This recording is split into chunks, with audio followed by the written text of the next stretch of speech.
Hello, everybody. Welcome back to the conversation series. Because creators are businesses. What we do is not simple. Give, the fans everything that they deserve. Being creative is like doing a 5,000 piece puzzle. is something that you can learn and do over and over again. Always be as authentic as I can be. Hello, everybody. Welcome back to the conversation series. I am so excited today to have Jessie Hathcock right across from me right now. She's the president at the Loading Dock. She's also the founder of Scale Simple. Jessie, thank you so much for joining me today. Thanks for having me. We were mesmerized that we have some white things falling from the sky that a lot of people would call snow. But for us here in North Carolina, we just call it, school gets canceled for the rest of the day and things like that. So I kept expecting a call from the school. It's like, we'll see. It's early enough in the day and it's only supposed to be here for an hour. So hopefully it stays like that. But I want to just start with the Loading Dock. You're the president there. You've been part of this journey with them from operations to now serving as the president. What is kind of one defining role and moment that kind of sticks out in your mind in your personal leadership evolution that has shaped and helped you guide this community today? Yeah. I really think so. I came on in September of 2019, and then a couple months later, COVID just shut everything down. And I think honestly, the shutdown was a huge piece of what solidified the importance of co-working to me, because you saw people living in isolation. They were so lonely. They were working from home. They didn't have a place to go. There's so many people, like the epidemic of loneliness is so real. And so we see people all the time that are like, I just can't be at home one more day. And we're like, come on in. It's awesome. We'd love to have you. And so I think for me, that COVID shutdown shows the importance of community. All of us scratching at the door to try to get out of our homes. We're like, we can't be around our family members one more day in some situations. Right. Yeah. It was funny because during that time, I was working full-time job. I was living with my dad. Mm-hmm. My dad was working as well. And then we added my sister, who was then at the time in esthetician school. So she was doing all of her classes. 3 of us in a house together on top of, we had a Siberian Husky and a cat. Mm-hmm. It was a lot. It's a lot. I'm like, all 3 of us choose the corner of the house we want to go to, but it's like those environments where we can get back to. Yeah. And see other people, or just not even like, just see them. You don't have to have interactions with them, but just see them. Be around other people. Yes. You're like, this is nice. This is really nice. Absolutely. For those that are not in the Triangle area, can you really set the stage and the elevator pitch of what the Loading Dock is and kind of how it's formed over the last several years? Yeah. So we are a 3-location co-working company in the Triangle. We have 2 locations in Raleigh, 1 in downtown Wake Forest. And we evolved because of a need of our founder. He is an entrepreneur and he owns another company called Murphy's Naturals. They're an all-natural mosquito repellent. Yeah. If you have mosquitoes in your community, go get their stuff. It genuinely works. Was not paid to say that. And it's an incredible product. So he quit his job of like 23 years, very successful career in sales. Yeah. He pivoted to do Murphy's Naturals full time. He saw it kind of taking off, and he was like, okay, well, I'm starting to get pallets of goods. Like I just get so much better price in bulk, right? Yeah. So he's getting stuff shipped to his house. He lives up in North Raleigh in a cul-de-sac. This 18-wheeler comes down the cul-de-sac with pallets. And they're like, how am I supposed to get this off my truck? And he's like, I don't know. He's like, yeah, I literally can't get this pallet off of my truck. You need a loading dock. You've got to have a space so you can like move the freight off. Yeah. So he was like, all right, noted. He got a 5-year lease on a warehouse at the time. That's the shortest he could find, shortest commitment he could find. He had to personally guarantee it. So that meant like all of his life savings, everything was on the line. And he's like, all right, like, here we go. Most people don't have that level of risk tolerance. Yeah. He did, thankfully. But he outgrew it in 6 months. And he's like, there's just got to be a better way for entrepreneurs to get started and take a step into their dreams and all these things. And so he created the Loading Dock. He was actually in need of a larger space whenever that lease went up. He found a spot at Dock 1053, which is now Ironworks, is this whole amazing district. It's incredible. It's incredible. And he was like the first anchor tenant there with Murphy's Naturals, but the space was way too big for just Murphy's. So he was like, all right, well, if I need this as an entrepreneur, other entrepreneurs need this. And co-working was kind of starting to get a buzz. So he started loading dock while he was scaling Murphy's Naturals, and rest is history. It's incredible. The risk tolerance is something so big. It's huge. And being an entrepreneur, you either have it 100% or you have it close to that, because a lot of people don't have that. Yeah. Especially when we think about having to build something and pay for it. That's and right. have such a large amount of capital be put forward. Yes. That's scary. It is scary. That's why I'm not an entrepreneur.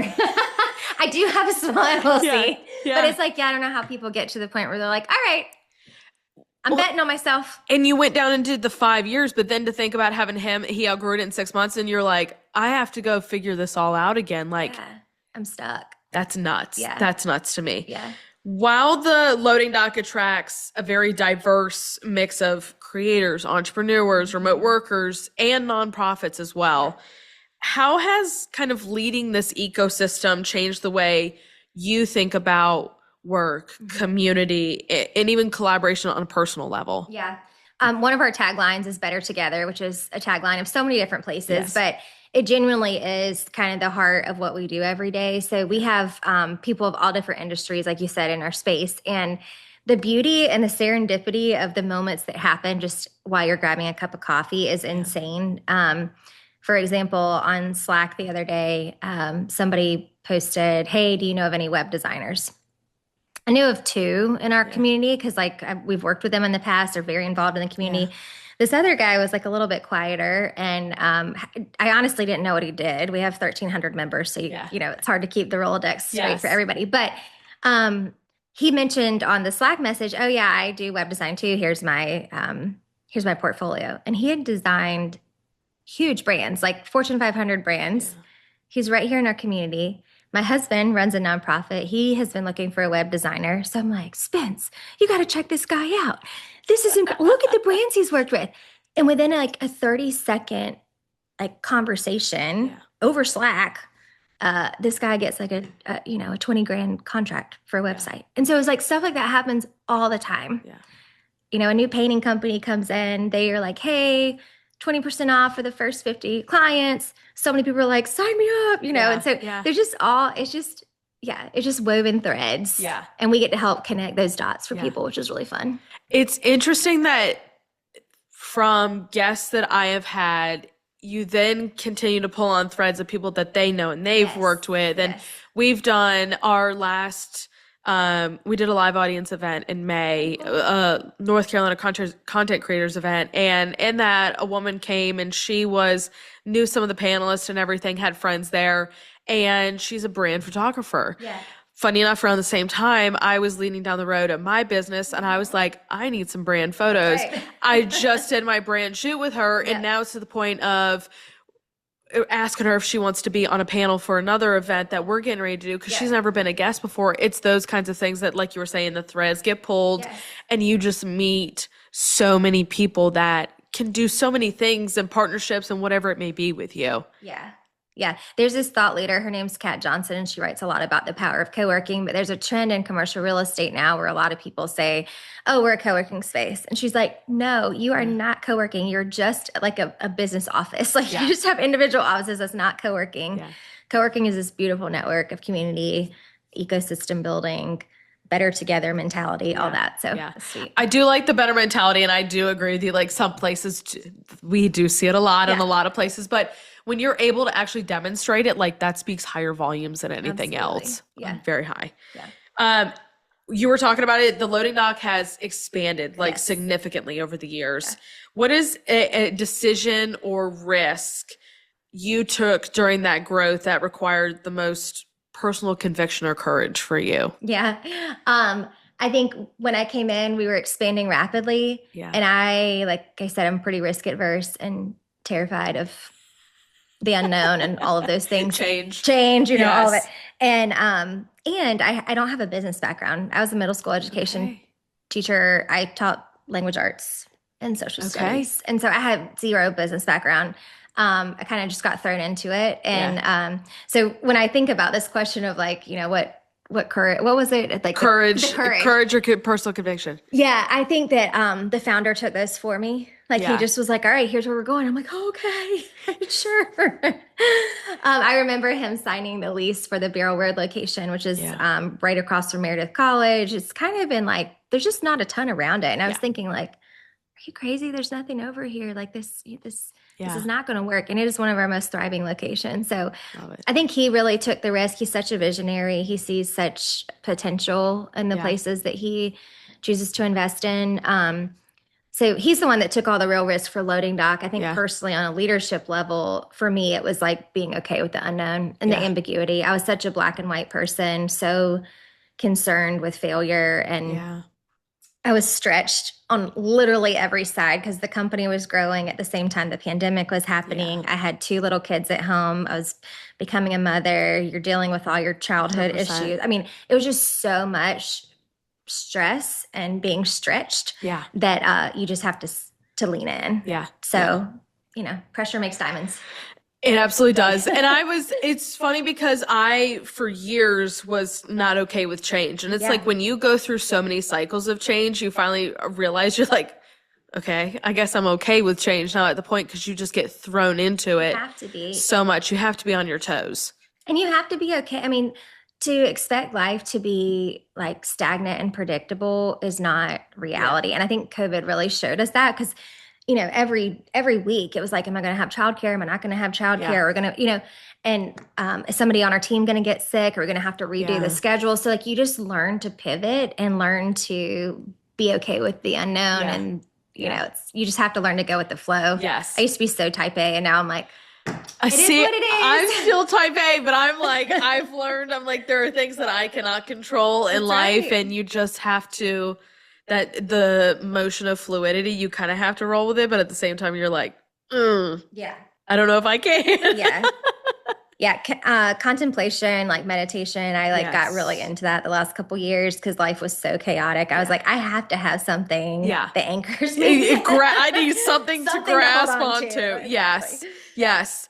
What makes the Loading Dock in the approach to community and shared space different from, you know, the traditional co-working models that we see a lot today? And how have you helped kind of personally shape that culture? I love this question, like kind of what differentiates us. The warehousing component is a huge differentiator just because that is attracting companies that would not typically be in a co-working space. I think a lot of people think co-working and they think like white tech bros, you know, and they all think that they're getting venture capital and all these different things. And there's absolutely nothing wrong with that. Ours is very different. Ours is a lot of just small businesses. So from roofing companies to the painting companies to digital marketing. It's just small, like it's a lot of solopreneurs or an entrepreneur that has a team of like 10 or less. We also have some remote companies that are like massive and they just have a satellite office with us. But I think it's just, it's a network of small business owners coming together and they all know the risk and the reward and all those things. So it's just people working together for that. And then how I feel like I've personally shaped it, I am very, very, very like values driven and also like hospitality driven. And so again, knowing that people struggle with loneliness, they struggle with like a sense of belonging, being seen, all those kind of things. My biggest push for our team is to see people and to be with them and to be present. And what a gift that is. And also how different that is from the transactional moments that we have every single day throughout the day. Like if we can come in and we know them by name and we're able to say, hey, how was that presentation you just did? Hey, how's your kid? Are they back to school yet? Oh, how's your dog? I know. Or like, how's your parents? If we're able to check in on them on that personal level, there's like nothing better than being seen and being known. 100%. And we get to create that every day. Yeah, I think when you're able to finally kind of show that you're not just some corporation or business or whatever people refer, like you actually know people and you know them by name, you know those situations, like you were saying, those personal touches, like it sticks with people a lot longer. Than it typically would if they were somebody somewhere else in the world. What the Loading Dock sits at a very interesting intersection of, that workspace community and impact. What is something that you guys are intentionally building into the next chapter of the Loading Dock that you believe will strengthen the community even more? Yeah, so 2026 is going to be really a year of deepening. When I led our retreat with our team in 2025, I really painted this picture of an ecosystem. Because up until that point, honestly, we were just trying to survive and we were growing so quickly, getting things set. So last year, 2025 was really all about health and like cultivating that level of soil and what are all the nutrients and ingredients that are needed to build an ecosystem. We have an incredible team that's all very much so in alignment with what we're trying to work towards. And then in 2026, the goal is really to deepen that ecosystem and watch those roots watch the seeds take root and grow. And we're launching like this new platform that we're calling it the Dock Exchange, kind of like the stock exchange. Love it. And so this is this really interactive way to connect people, and we're doing peer-led groups as well. So instead of us being the driver of community, we're opening the doors and opening the floor for our members to come in and speak and lead and all those things. So we're creating all these pathways of contribution. So our hope is that the ecosystem continues to strengthen and strengthen. Yeah. I love it when you were saying that. It makes me think of Magnolia, Joanna Gaines. Yeah. Every year, every season she has her thing. That's right. And I love that because I even like to come into every year. If you pick your word and you kind of march towards it, but if you have a theme or something that you love to fit to, it kind of really helps set the stage for what you want to accomplish in a year. Yeah. And I love the act of like that nutrient, like that's powerful, and how you're kind of. Those seeds are different things too. They're the people that are in the community, but other things that you want to accomplish in the community as well. Yeah, it's a powerful analogy, and I think our team has really grasped what I'm trying to pour into them is to help them see like you're such an impact generator. Like we have 450 companies that are part of the Loading Dock, and like you said, we are all about the intersection of impact. So we're a certified B Corp. Okay. Our vision is for the Triangle to become a hub of socially conscious business. And so just like Silicon Valley is the hub for tech startups and all the things, we want to be a hub of businesses using their business for good. And so if we get to inspire that with even a fraction of our companies, it's good. The impact, it just keeps rolling. It's that ripple effect. Yeah. Now you mentioned it, you have an LLC, Scale Simple. Yeah.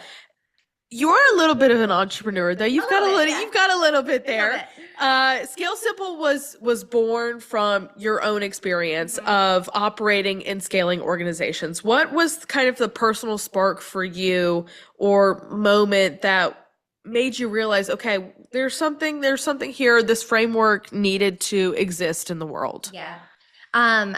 So just like Philip and many other entrepreneurs are incredibly visionary. They're incredibly risk tolerant, all of those things. Some of the things that entrepreneurs typically don't have are some of my superpowers of being able to integrate. So you can have a vision and paint the picture all day, but if you don't have people to execute on those things or tools and systems to help you execute, you can only get so far. And so what I like I said, I used to be a middle school teacher. And so you're always scaffolding work for middle schoolers. You start with this concept and you're building in these layers so they can deepen and deepen and deepen. So with entrepreneurship and with vision and organizational development, it's not rocket science. It just takes tools and it takes organization. And that's how my brain works, is kind of in systems. Yeah. Where entrepreneurs are working in ideas. Yeah. And so the collision of those two things is really powerful. I need the visionaries to give me something to work on. Yes. And they need my skills to be able to help execute and catalyze what their vision is. So I always tell people, because I'm a mom of two little boys, I run the Loading Dock. I don't have I'm not there to do the work for them. I'm not like I do not implement the strategies for them, but I coach them on how to use the tools. And it's been cool. I just got started, but it's been really fun. And it's interesting because you are taking some of that middle school background and how you're doing that. So you are like pushing that forward, but it is so interesting because entrepreneurs really do work in that field of ideas, and they're kind of like, okay, they're very much some of that type B energy where you're like, we need to have a little type A ever here once in a while to keep us organized.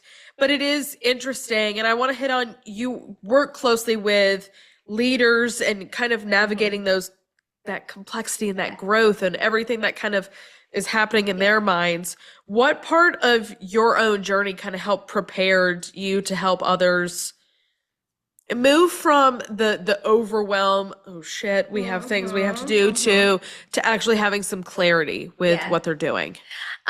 So the scale simple process, first of all, is like discover. Yeah. So if you are going to be leading an organization or even leading yourself, you have to understand, what is it that you actually want? What is it that you actually need? How do you build a life around those two things? And ultimately, what is the organization going to be about that you're building? So you have to get clarity on those things and discover that. Then you really clarify, okay, what are my mission, vision, values? Yeah.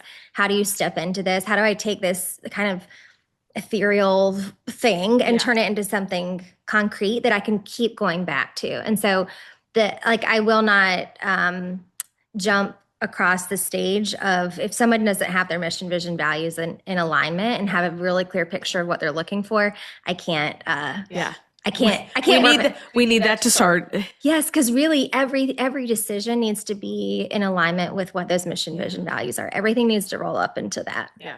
And I think it's like you were saying, it's that framework. It's those layers that go into it. Like everything kind of ripple effect catalyzes from those things. Yes. And you asked like, what was it? Like you asked like, what was the moment that helped me kind of? Yes. Okay. Yeah. So when I came to Loading Dock, we had just signed 2 new leases and we're about to sign another one. And I was writing down my own onboarding instructions on my first day. Things just were not like whenever you're running like one location, you just don't need to have a super tight ship, because it doesn't need to scale. You can just, orally transmit whatever you need to the next person. Yeah. But when you start to scale, you have to replicate what you're doing in a consistent manner over and over again. So it again was just a crash course in like, okay, how do I go from like a team of 3 to a team of 12 essentially overnight? Spoiler alert, didn't go great. Yeah. I learned a lot from it. Yeah. And I think because of, like, honestly, our growth at Loading Dock was painful. And I think because of that, I want to help other leaders be like, yeah, you can chase after your dream and you can scale and you can grow your company, and you also don't have to kill yourself trying to do it. Yeah. And you also don't have to like stress everybody else out as well, too. Well, and that's the thing, because leaders have so much of a pull and so much of a responsibility. Yeah. And when there's chaos, the team's not well. And if the team's not well, the company's not going to be well. Yeah, it's not a healthy environment. Yeah. So that's really where I get passionate about. Yeah, when you're going through things like that and your whole crew feels it, you're like, your whole crew is all of a sudden just like, oh crap. It's hard. It's hard. It was not truthfully, it wasn't a healthy environment for a couple of years, because there's a lot of steps that we're missing in part of the growth. And that's why I'm like, okay, we need to take a time out. Let's create a system. Yeah. Let's actually make things work here well. Courageous simplicity is one of your core values at Scale Simple. What is the time in your own leadership or your own entrepreneurial path, as we'll say, when choosing simplicity over complexity changed everything for you? I think that in our world, people think like, oh, if I say no to this opportunity, or I don't, like, I guess like you don't have to say yes to everything, right? Yes. So every yes is a no to something else. Yeah. And if you keep saying yes to things that aren't actually in alignment with what, again, that mission, vision, values, your life is going to be very unbalanced and you're not going to be healthy and you're going to burn out. And I was like not even 30 and had already burned out twice, like hard, like not well. Yeah. And so I think you have to get really clear on what matters to you. You have to get really clear on what your rhythms are that you need to stay healthy. And that means saying no to a lot of things. And that can be scary because it feels like, well, I'm totally missing out on this opportunity. Yeah. Or I'm never going to get this thing again or whatever. And it's like, no, you need to trust that like what's for you is for you. Yeah. Yes. You don't have to say yes to everything. And I think that takes a lot of courage. Yeah. To have boundaries. I like that. I'm going to be carrying that with me for a little bit because I like it is hard because you want to do so many things and you want to, like you were saying, you don't want to give up on opportunities, but you can only handle as much as you can handle. You know what I mean? Like you cannot carry the world on your shoulders. Right. and be able to do it's just not possible. So I love that you called that out, because I think there are so many entrepreneurs that they want to go create this thing, they want to go do this, they want to go do that, all at the same time. And you're like, no, we need to actually do some building before we get off the ground. Yeah, for sure.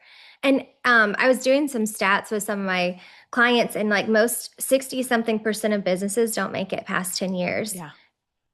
40-something don't make it past just a couple years, because it's business is hard. And if you don't set it up well and you don't have really clear systems on how to own, manage your own life, you're gonna be like, I can't do it anymore. Yeah. I give up. When you get to that point, I was just talking about it with someone last night, there are certain different levels of burnout too. And you feel those levels of burnout as an entrepreneur too, because you almost lose inspiration in wanting to do what you love so much and what you've been creating. Yeah. And I think that that's hard to move on from. Yeah. And I think so, just like you said, you brought on somebody to help you with kind of the administrative, BD, outreach, all that piece. And it's helped you have so much more freedom and flexibility and joy again. Absolutely. We're all created with different gifts and talents and abilities. Yes. And so if you're trying to stretch yourself and do it all, you're not living into your truest self. Yeah. And so again, that's why I love EOS and Traction talks about the visionary integrator partnership. And that's why I love working with visionaries. Because again, I need their ideas. I get so excited about pretty much any idea. I'm like, yeah, this is possible. Let's do it. Here's how we can do it. But again, they need that support system too. Yeah. Sticking with Scale Simple, when you step into a new organization, when you step in to help a new entrepreneur, what kind of personal lens or principle do you always bring with you before you kind of dive into their work and what they've been creating? Again, that discover phase, that first phase, is really taking time to understand what the entrepreneur needs and what the leader needs. What it is that they're actually wanting. And it was interesting. I had a session last week or the week before, and she's one of my dear friends. I've known her for a really long time, and her business is taking off. I'm so proud of her. Love it. But she was like, this was a really hard activity. She was like, I don't really know what I actually do want. And I'm like, yeah, I don't think most people do. Yeah. I think most people are just going through the motions. Yeah. They're just doing the next thing that's in front of them, and they're not being really thoughtful and intentional about what is the type of life you want to build. Yeah. And so I am a very fast-paced person. I really like just getting to the dang thing. Yes. So it's honestly even a discipline for me to start in that discover phase and be slow enough to wade through that discomfort of I actually don't know what I want. Yeah. I actually don't know what I need. Oh, my life is actually not designed at all to meet my core needs. All of these things, it's kind of uncomfortable.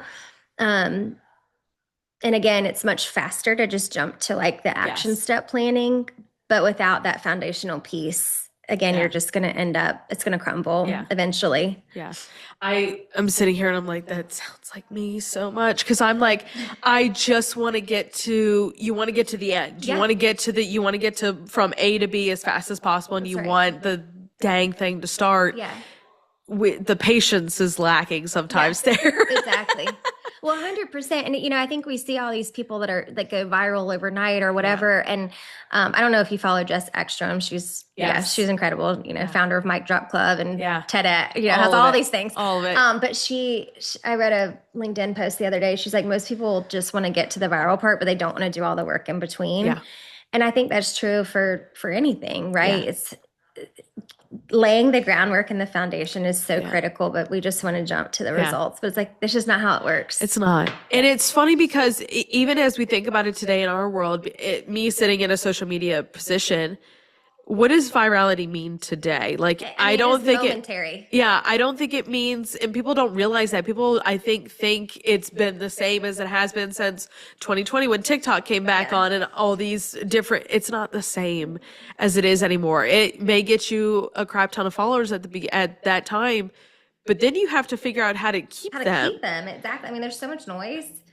Yeah. I'm like, good luck. Yeah. I know. You don't want to listen to us, but you want to it's hard. Mm-hmm. It's really, really hard. It is. I want to move to your personal leadership and your journey there. You've built really a career around strategy, clarity, people development. Mm-hmm. Looking back, what kind of early experience or challenge had the biggest influence on the leader you've become today? That's such a good question. So, when I was 2, my mom got diagnosed with breast cancer. When I was 4, 3 days before my 4th birthday, she died. And so, I grew up without a mom, but anytime someone found out I was Teresa Jordan's daughter, they were like, "Oh my gosh, your mom was just so incredible." And so from a very young age, I was like, well, dang, those are big shoes to fill, right? Like, she has had such a legacy and impact on so many people. She was an elementary school teacher. And a huge defining moment was when I was a senior in high school. I got called to the office and I was like, what's that? And someone had dropped off a letter for me, and it was the mom of one of the kids that my mom taught.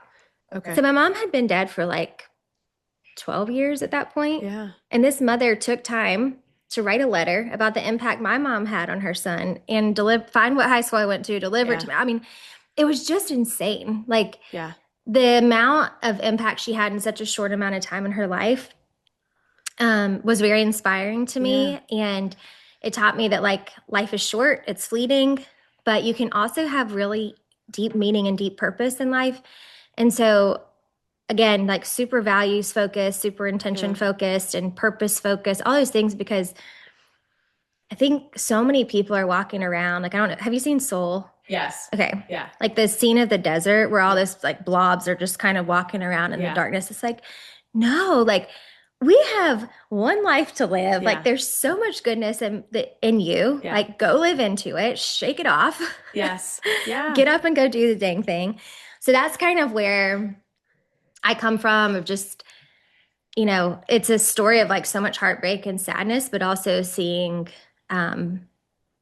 just her level of intentionality and the way she lived her life. And so that's inspired me to live mine in a similar way. I remember in 7th grade, my teacher had us write, like, essentially your obituary. It's like, what do you want people to say about you? I know, it's kind of weird, but I also kind of loved it because it puts things into perspective. It's like, who do you want people to say that you are when you're no longer here? Yeah.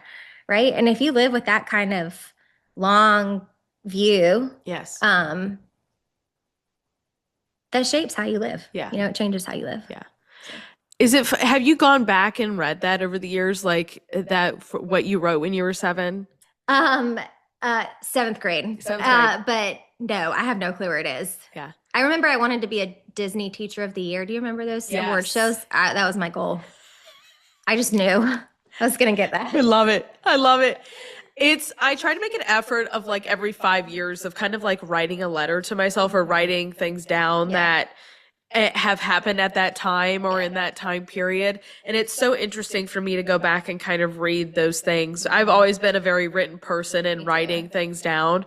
So it's always so fascinating for me to go back and read 5 years, 10 years, what young Danielle had said, because you're sitting there, you're like, never would I have said, all right, 5 years from now, this is where we're going to be 5 years from now. You know what I mean? Like, absolutely not. It's crazy.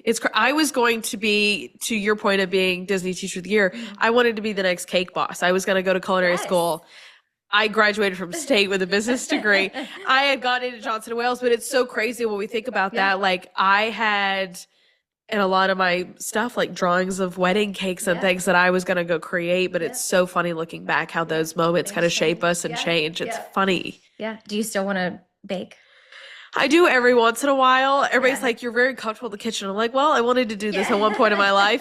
But I don't anymore. It's like one of those that it's funny now doing what I do. Because when I go back and watch like old home videos of me, people would be recording and I'd want to be right in front of the camera. I wasn't the kid that wanted to be on stage or anything, but there were other avenues clearly that I was supposed to be in. But it is funny now that, like, okay, even since I was a kid, like, we're here. Yeah. That's awesome. Yeah. From founding programs to leading teams and launching Scale Simple, what is a thread or a belief that has remained constant through your professional journey?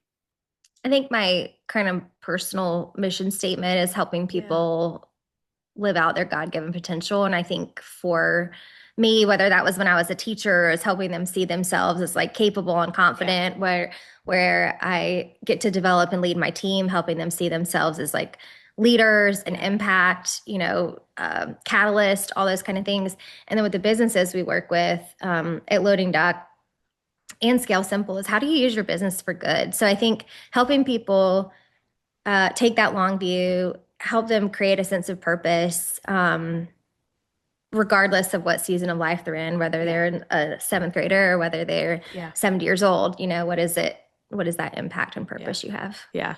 I think we were talking about it beforehand, but it's like the threads. How do you continue to pull those threads and be able to just to help everybody that kind of walks through your path of life at the same time in the best of your abilities?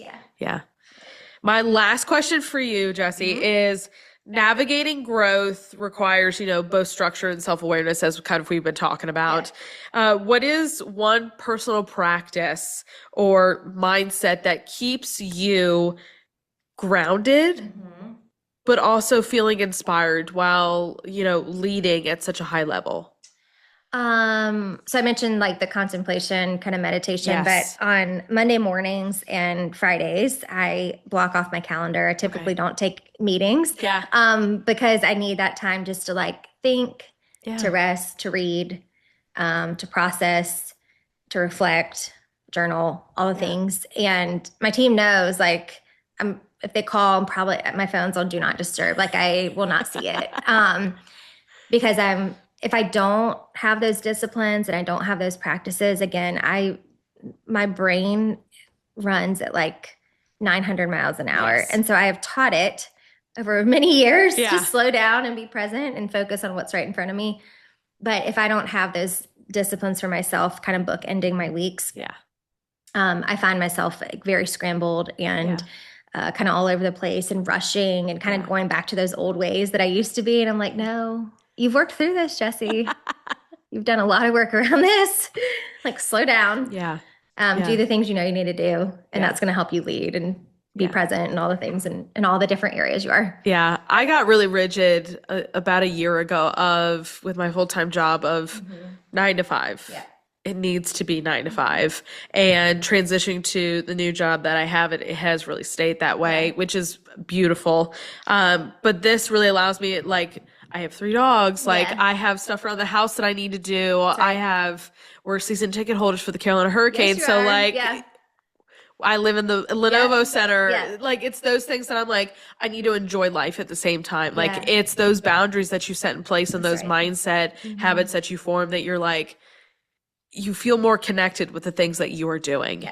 Absolutely. Because if you're, again, going back to kind of the beginning of it, if you're saying yes to everything, you're going to be miserable. You're going to feel bitter. We're not going to like life and the things that we're doing. Exactly. Yes. Jessie, I can't thank you enough for coming and sitting down with me today. I so appreciate it. You guys, if you want to go check out the Loading Dock, if you're here in the Triangle, you need a place to go check out the Loading Dock, but also go check out Scale Simple with Jessie's company. But Jessie, thank you. Thank you so much for having me. Yes. You guys, I will see you guys back here next time. Bye, y'all.